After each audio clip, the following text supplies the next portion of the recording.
Well, let's bring in our guest. Marc Faber is editor and publisher of the Gloom, Boom and Doom Report. He joins us here at the SGX. Welcome, great to see you.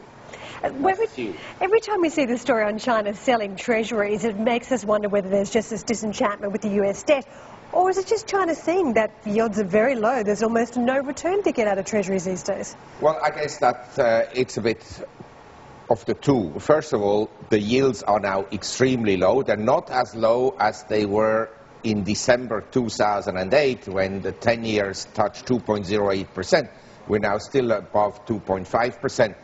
But in general, if someone came to me and said, Mark, you have to buy 10 years treasuries for the next 10 years, you're not allowed to sell them, then obviously that return would be insufficient for me, because I think that eventually inflation will accelerate, and we have already some advanced indicators of inflation advancing, which is whenever food prices go up, and grains have been very strong recently, then with some delay you get inflationary pressures. So I wouldn't touch any 10 or 30 years US government bonds.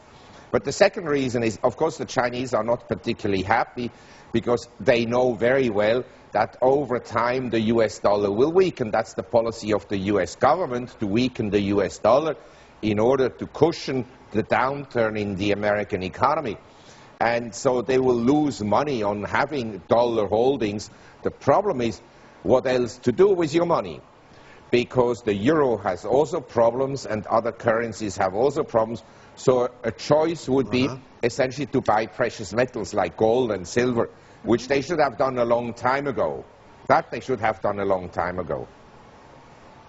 Doctor, Bernie here. Yes. Good to see you. What are you doing there? Yes, very nice to see you. Okay. You know, Doctor, the difficult thing is it's hard to really read the mind of the Chinese, because you have to kind of go backwards. You have to reverse engineer. You take the tick date on the Treasury and you know what they're doing with Treasuries, but you don't really know in the same breath what they were doing on the flip side with that extra money. Let's put yourself right inside the mindset of China. What would you be running, not walking toward right now? You just mentioned precious metals. Would that be number one, far and away?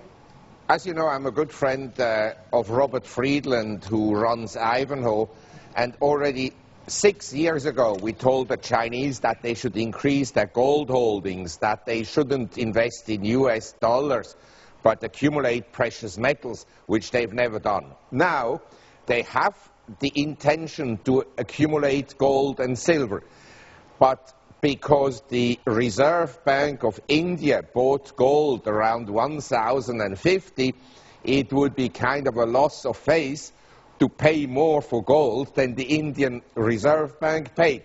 So I think they kind of missed the bull market in gold. They want to essentially increase their gold holdings, but they just don't know or aren't sure about the timing, because what they hate to do is buy, say, today at 1223, and then the gold price drops $100.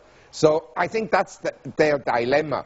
But the Chinese know very well they must get into resources, and that's why they have large investments in Africa, in Latin America, in Central Asia, and also they will be very interested in Mongolia, where I just came back from. Okay, well, we'll pick up on that point in just a minute, but that is fascinating about the India number and the loss of faith if they do buy for a price that is in fact higher. We're going to come back to you. Marc Faber is sticking with us here on the show today, Bernie.